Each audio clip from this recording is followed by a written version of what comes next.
দর্শক এই মুহূর্তে দেখতে পাচ্ছেন যে এইচএসসি ব্যাচ 2025 শিক্ষার্থীরা 4 দফা দাবিতে এই মুহূর্তে তারা শিক্ষা ভবন মোড়ে এসেছেন এবং এই মুহূর্তে দেখানোর চেষ্টা করছেন।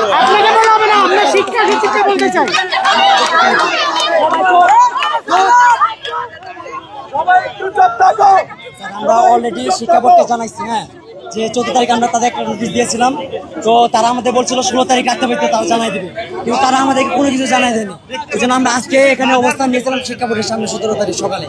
তারা আমাদেরকে দুপুরের পর একটু আগে আমাদের তারা ডাক দিয়েছিল এবং বলে এটা আমাদের বোর্ড থেকে কোনো কার্যকর হবে না, কিন্তু তোমাদের পক্ষ থেকে শিক্ষা মন্ত্রণালয়ে আমরা এটা পেইড করেছি এবং এটা সময় লাগতে পারে কিংবা হতে পারে কিনা এটা তারা শিওর জানে না বাস্তবায়ন হবে কিনা। কিন্তু স্যার আমাদের এগুলো যৌক্তিক দাবি, আমরা পূরণ করা না, আমাদের পূরণ যতক্ষণ না হবে আমরা রাজপথ ছাড়ব না। আপনারা কোথায় ভাই একটু কথা বলি আমরা।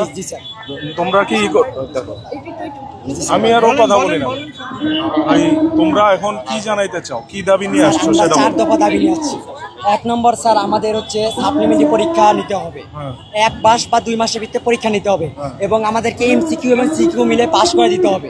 3 নম্বর প্রশ্নের বৈষম্য রাখা যাবে না, যেমন ধরেন স্যার এক একটা বোর্ডে এক একটা প্রশ্ন হতে পারে, মানে কঠিন অন্য বোর্ডে প্রশ্ন হয়, এই বৈষম্য রাখা যাবে না।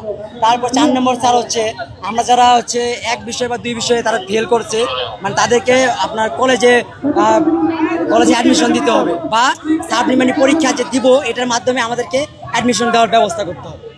আচ্ছা, তোমরা কি যে দাবি দেওয়া লিখিতভাবে নিয়ে আসছো কোনো? স্যার এই দাবিগুলো আমরা শিক্ষা বোর্ডকে অলরেডি জানিয়েছি। এখন কাকে জানাইতে চাও? আমরা একটা শিক্ষা মন্ত্রণালয়ে জানাইতেছি। শিক্ষা মন্ত্রণালয় তোমাদের কয়জন যাবা? প্রতিনিধি দাও আমাকে। আমরা স্যার ওখানে 5 জন তিনজনের নাম ফোন নাম্বার দাও স্যার। ওখানে আমাদের ওখানের হিসাব বাদ, এটা এখানে নতুন হিসাব, এটা সচিবালয়। 3 জনের তালিকা দাও। স্যার একটা কথা বলি স্যার, আমাদের বাইরে সবাই অবস্থান করবে কিন্তু আমরা ভিতরে স্যার 4 জন যাব।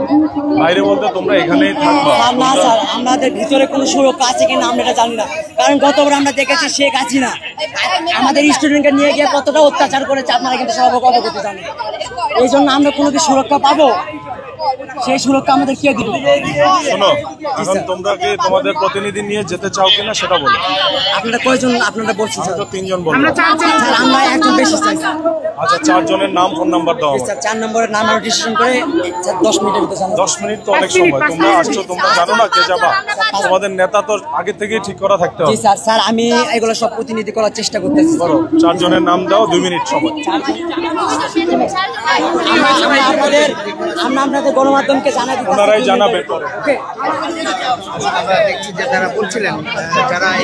দর্শক এই মুহূর্তে দেখছেন যে শিক্ষা ভবন মোড়ে শিক্ষার্থীরা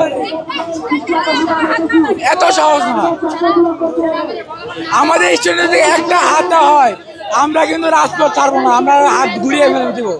আমাদের দাবি যতক্ষণ মানবই ততক্ষণ আমরা রাজপথে থাকবো।